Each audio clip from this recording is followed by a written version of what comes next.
नमस्कार विद्यार्थियों। आज हम आपको आत्मपरिचय कविता की जो है व्याख्या सहित पहला भाग करा रहे हैं और इसके कवि हैं हरिवंश राय बच्चन और किताब का नाम आरूढ़ है और क्लास 12th है और उत्तराखंड के विद्यार्थियों के सिलेबस में ये लगा हुआ है। ठीक है, बोर्ड परीक्षा के लिए अति महत्वपूर्ण है। तो मैं सरस्वती दत्त आपको इसकी व्याख्या अच्छे से कराने का पूरा प्रयास करूंगी। पहले जो है हम सबसे पहले हरिवंश राय बच्चन जी की जीवनी थोड़ा सा देखेंगे, जो मैंने पहले नहीं कराया था। पहले केवल मैंने जो पहला पार्ट करा है इसमें प्रश्न उत्तर करें। देखें, हरिवंश राय बच्चन, जन्म सन 1960 इलाहाबाद जो कि उत्तर प्रदेश में है। रचनाएं देखें बच्चों, मधुशाला 1935, मधुबाला 1938, मधु कलश 1938, निशा निमंत्रण और एकांत संगीत, आकुल अंतर, मिलन यामिनी, सतरंगिणी, आरती और अंगारे, नए पुराने झरोके, टूटी फूटी कड़ियां। और ये तो उनके काव्य संग्रह हैं बच्चों। और इसके बाद उनकी आत्मकथा देखें। आत्मकथा जो है 4 खंडों में विभाजित है। क्या भूलूं के याद करूं।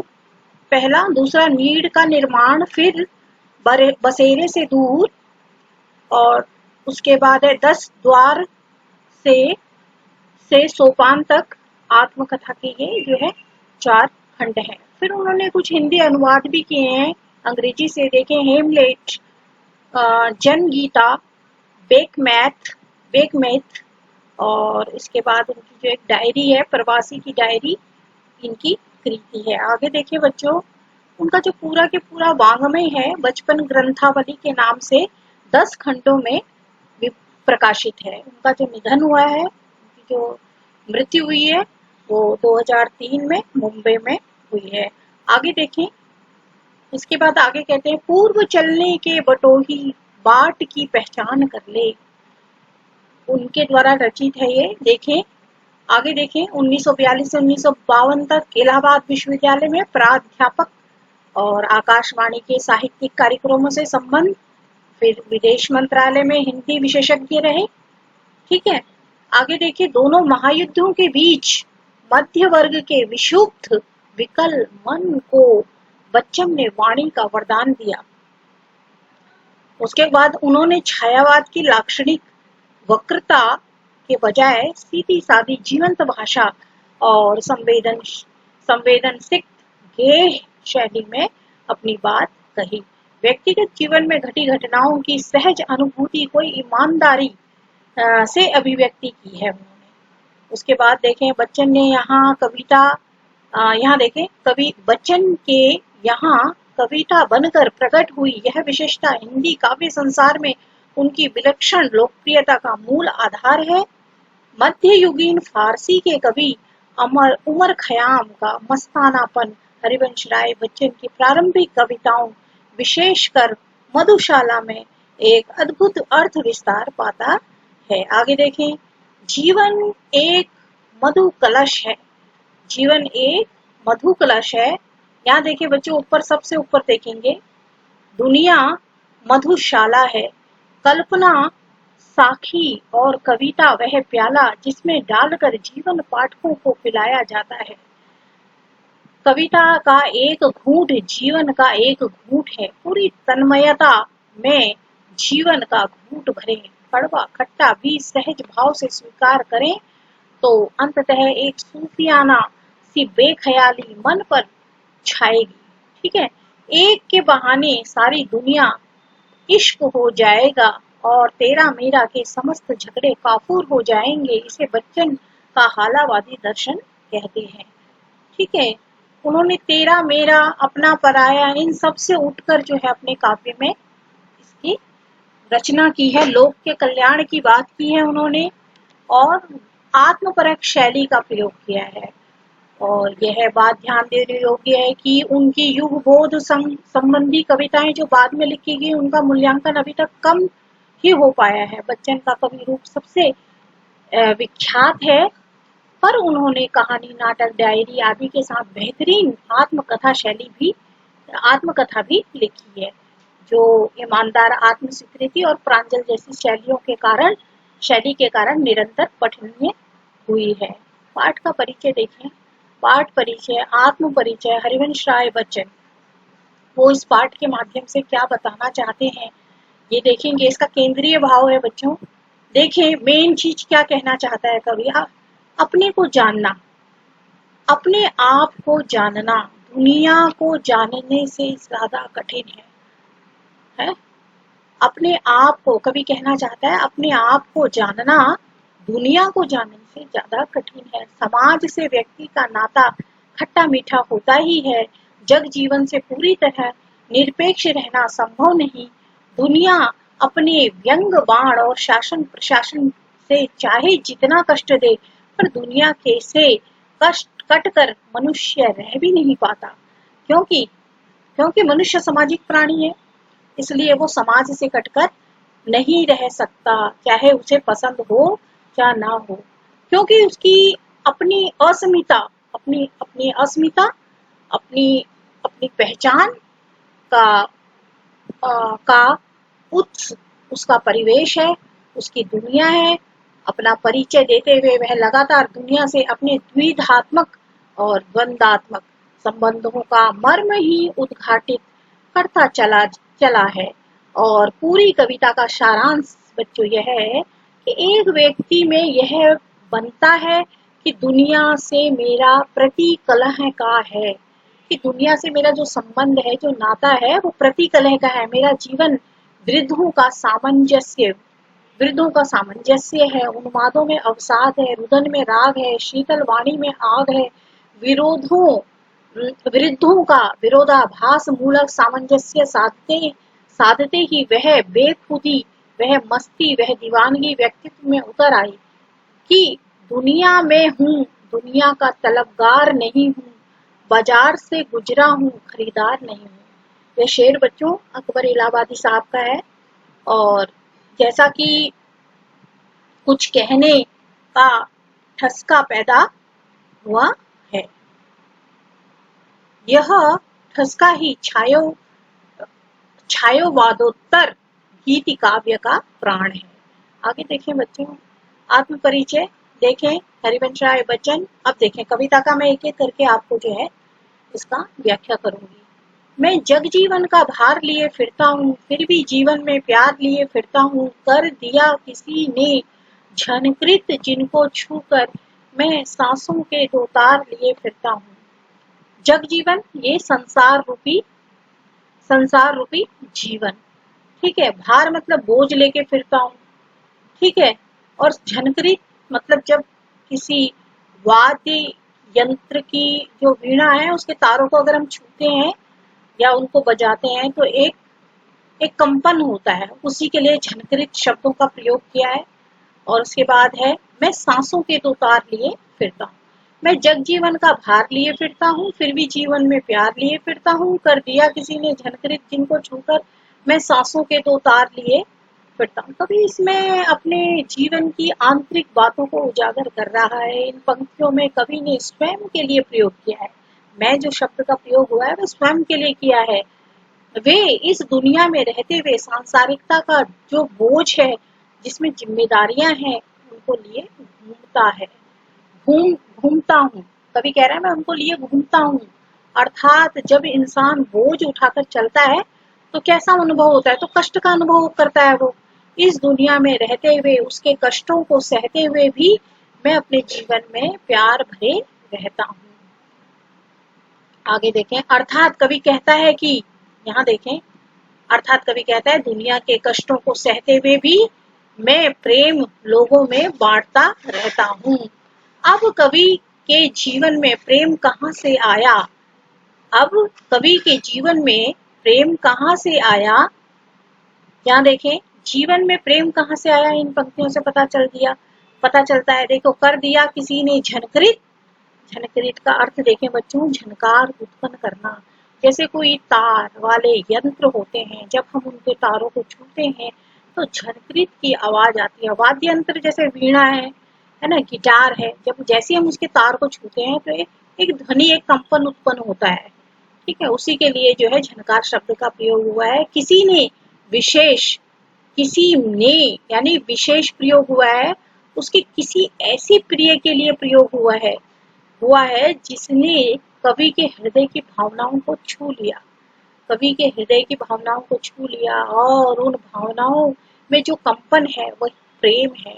और उसी प्रेम से भरे हुए जीवन को लिए हुए इस दुनिया में घूमते हैं। कवि घूमते हैं, कवि घूम रहा है, उस प्रेम को लिए हुए मन रूपी वीणा को झनकृत कर दिया कि मन के तारों को जो है किसी ने झनकर उनकी भावनाओं को छू लिया है।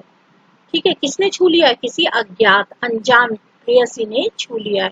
मैं सांसों के दो तार लिए फिरता हूँ, ये किसका प्रतीक है? जीवन का प्रतीक है। कोई इसे कवि कोई इसे कवि का सुख दुख कहेगा, कोई कवि की प्रेयसी की स्मृतियां, उनकी यादें, जिसको कवि ने दो तार कहा है। यहाँ देखें, यहाँ सांसों के दो तार यानी कवि का जीवन है। सांसों के दो तार का जो प्रयोग हुआ है वह कवि का जीवन है, जिसके साथ वह घूम रहा है। इस जीवन में जो प्रेम है उसे किसी प्रिय ने दिया है। किसी ने किसी ने अर्थात जो अनजान है, अज्ञात है, ठीक है, अजनबी है, अज्ञात है। ठीक है, अगला स्टेंजा है, देखो अगला पैराग्राफ, अगला पंक्तियों की व्याख्या देखो। मैं स्नेह सुरा का पान किया करता हूँ, मैं कभी न जग का ध्यान किया करता हूँ, जग पूछ रहा उनको जो जग की गाते, मैं अपने मन का गान किया करता हूँ। पहली पंक्ति में पता चलता है कि किसी प्रिय ने उनके हृदय में प्रेम भर दिया है। वो उनके जीवन को साराबोर किए हुए है। तो प्रेम का नशा होता है तो व्यक्ति प्रेम में डूब जाता है, डूबा होता है। वह व्यक्ति एक तरह के नशे में डूबा रहता है। प्रेम का नशा होने पर व्यक्ति मस्त हो जाता है और कैसा हो जाता है? मतवाला हो जाता है। यह स्थिति किसकी हो गई है? यह स्थिति कवि की हो गई है। अब देखो इसमें जो शब्द आया है स्नेह रूपी मदिरा। मदिरा क्या होती है बच्चों? एक एक नशीला पदार्थ होता है ना, मदिरा। स्नेह की तुलना किससे कर दी है? मदिरा से कर दी है। मदिरा जो जिससे क्या मिलती है? मादकता मिलती है। स्नेह जो उसके प्रिय ने उसके जीवन में भर दिया है। मैं तो अपने जीवन में जो स्नेह मुझे प्राप्त हुआ है उसके नशे में इतना मतवाला हूँ, उसी स्नेह सुरह को मैं पीता हूँ, अर्थात प्रेम रूपी मदिरा को पीता हूँ, अर्थात प्रेम रूपी मदिरा को पीकर मैं बेसुध हूँ। मुझे इस दुनिया की कोई परवाह नहीं है। मुझे इस दुनिया की अब कोई परवाह नहीं है। आगे देखिए कवि कहता है ये दुनिया कैसी है? ये स्वार्थी है, लोभी है, लालची है। ठीक है, यह उन्हीं व्यक्तियों को महत्व देती है जो इस दुनिया के बारे में अच्छी अच्छी बातें करते हैं, उनकी प्रशंसा, झूठी प्रशंसा करते हैं। यानी कि ये दुनिया कैसे लोगों से भरी हुई है? से भरी हुई है, चाटुकार लोगों से भरी हुई है। उनकी झूठी महत्ता और गुणगान गाया जाता है, झूठी प्रशंसा की जाती है ना। जो लोग झूठी प्रशंसा करते हैं उनकी गलत बातों को भी सही बताते हैं, है ना। तो कवि कहता है मैं ऐसा नहीं हूँ, चाटुकार नहीं हूँ, मैं इस दुनिया से अलग हूँ। ये दुनिया उन्हीं को पूछती है जो इस दुनिया के स्वार्थी लोगों की झूठी तारीफ करते हैं। जग पूछ रहा उनको जो जग की गाते, मैं तो अपने मन का गान किया करता। पांचवा देखें, परंतु इस कवि इस दुनिया के लोगों से अलग है। वे इस दुनिया की बनाई हुई बातों की लीक पर नहीं चलते और वो अपने आप में मस्त है और वो अपने मन की ही, अपने दिमाग की ही बात मानता है। आगे देखें, मन का गान अर्थात अपने मन के अनुसार चलना, अपनी मनमर्जी करना, जो कवि को अच्छा लगता है कवि वही करता है। उन्हें दुनिया की कोई परवाह नहीं, दुनिया क्या कहेगी, लोग क्या सोचेंगे मेरे बारे में, इस चीज की कोई परवाह नहीं है। आगे देखिए बच्चों, विशेष जो है ये पूरे वाक्यांश का अर्थ देखें। संसार से बेपरवाह कवि अपने जीवन को महत्व देता है और यह जताता रहा है कि उसकी अपनी निजता में एक अलग संसार है। किसी ने जो शब्द किसी ने जो शब्द आया है उसका अर्थ कवि के जीवन में अनजान प्रिय से है, कोई अनजान प्रिय है। शिल्प सौंदर्य में जो मैं शब्द आया वो कवि के लिए प्रयोग, कवि ने स्वयं के लिए प्रयोग किया है। अतः शैली कैसी है, आत्मपरक शैली है, तत्सम प्रधान खड़ी बोली प्रभावमयी भाषा है, अभिव्यक्ति की सरलता है, भाव के अनुरूप कवि ने भाषा का प्रयोग किया है, छंद मुक्त है और इसके साथ साथ लय है, तुक है अर्थात तुकांत है, कविता को गाया जा सकता है, गीतात्मक शैली है, गीतात्मक रूप है इसका, और स्नेह सुरा यानी कि स्नेह रूपी मदिरा रूपक अलंकार है, जग जीवन अनुप्रास अलंकार है, जय जय की आवृत्ति हुई जग पूछ रहा उनको जो, और मन का गान, ये मुहावरे हैं।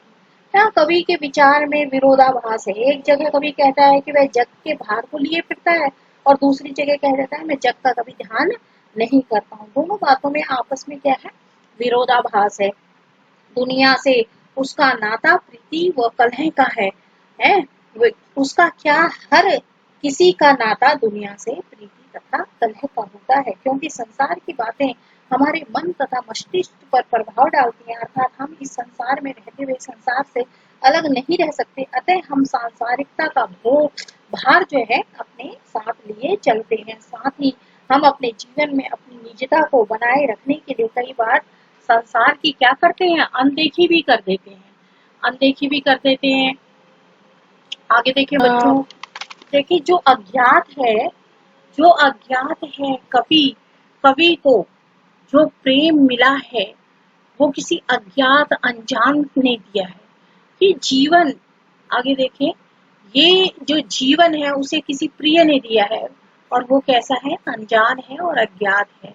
अतः कवि को इस जीवन में जो प्यार दिया है वह किसी अनजान से मिला है। अतः जहाँ कवि को लगता है कि वह अपने आप में मग्न रहकर अपनी निजता को अधिक आनंद से निभाता है और अपनी निजता में ही वह अधिक प्रसन्न रह सकता है, वहां वह इस दुनिया को भी अनदेखा कर देता है।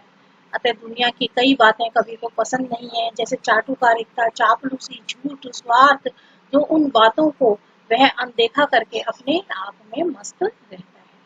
बच्चों ये जो है एक फर्स्ट पार्ट आपका जो है यहाँ पर समाप्त हो गया। मैंने आपको 2 पंक्तियां करा दी हैं। एक तो 2 पंक्तियां हरिवंश राय का परिचय करवाया, हरिवंश बच्चन जी का परिचय करवाया। दूसरा मैंने उनका जो है मैं जगजीवन में भार लिए फिरता हूँ, मैं फिर भी जीवन में प्यार लिए फिरता हूँ, कर दिया किसी ने झंझरी जिनको छूकर मैं सांसों को उतार लिए फिरता हूँ। फिर मैं स्नेह सुरा का ये जो है 8 पंक्तियों का मैंने आप इसकी व्याख्या की है। मैं स्नेह सुरा का पान किया करता हूँ, मैं कभी ना जग का ध्यान किया करता हूँ, जग पूछ रहा उनको जो जग की गाते, मैं अपने मन का गान किया करता हूँ। इन 2 पंक्तियों का जो है मैंने आपको अच्छे से इसका व्याख्या की है। आशा कर रही हूँ कि आपको समझ में आ गया होगा। देखिए, do the work, do it well, otherwise don't do the work. कोई भी काम करना है उसको अच्छे से करो, यानी आप पढ़ाई कर रहे हो तो बहुत अच्छे से मन लगा के करो, वरना मत करो। इसलिए कोशिश कर, एक बार चीज समझ में नहीं आती, दूसरी बार पढ़ो, तीसरी बार पढ़ो और फिर उसको समझ जाओ। कोशिश करने वालों के भी कभी हार नहीं होती, बार बार कोशिश करना चाहिए, चाहे समझ में एक बार नहीं आती है दूसरी बार प्रयास करो, तीसरी बार करो, ठीक है। ये नहीं कि इसको छोड़ दो, छोड़ो मत। कोई भी काम जब फलीभूत होता है ना, जब आप अपने माता पिता तथा गुरुजनों का आशीर्वाद लेते हैं, हमेशा माता पिता, गुरु व देवता का सम्मान और आशीर्वाद लें, तभी सफलता और खुशियां आपके कदम चूमेगी। कोई भी काम जब आप करते हो तो मुसीबतें आती हैं, मुसीबतें आएंगी, चुनौतियां आएंगी, लेकिन स्वयं का विवेक का इस्तेमाल करें, है ना, स्वयं का विवेक का इस्तेमाल करें, क्या सही है और क्या गलत है, और वो करें जो आपको सही लगता है और निर्णय लें और आगे बढ़ें। ठीक है बच्चों, मैंने आज आपको इसकी व्याख्या कराई है। व्याख्या थोड़ी कठिन थी, लेकिन ये मैंने थोड़ा सा पहले भी कराई थी, वो थोड़ा सा कठिन थी, ये मैंने बहुत ही आसान शब्दों में आपको समझाने का प्रयास किया है। उम्मीद करती हूँ आपको समझ में आया होगा और अगली 8 पंक्तियों का जो है हम व्याख्या नेक्स्ट वीडियो में करेंगे। खूब मेहनत करें, खूब अच्छे से पढ़ाई करें और अपना ज़्यादा से ज़्यादा समय जो है पढ़ाई को दें। ठीक है बच्चों, इसके साथ ही मैं अपने शब्दों का विराम देती हूँ। अगर आपको मेरा पढ़ाया हुआ समझ में आ रहा है तो वीडियो को लाइक और सब्सक्राइब करें और कमेंट्स करें। अगर कोई चीज़ समझ में नहीं आती, वीडियो अच्छा है तो लाइक और सब्सक्राइब करें और कमेंट्स करें। मेरे यूट्यूब चैनल सरस्वती दत्त को सब्सक्राइब करें आगे और वीडियो देखने के लिए।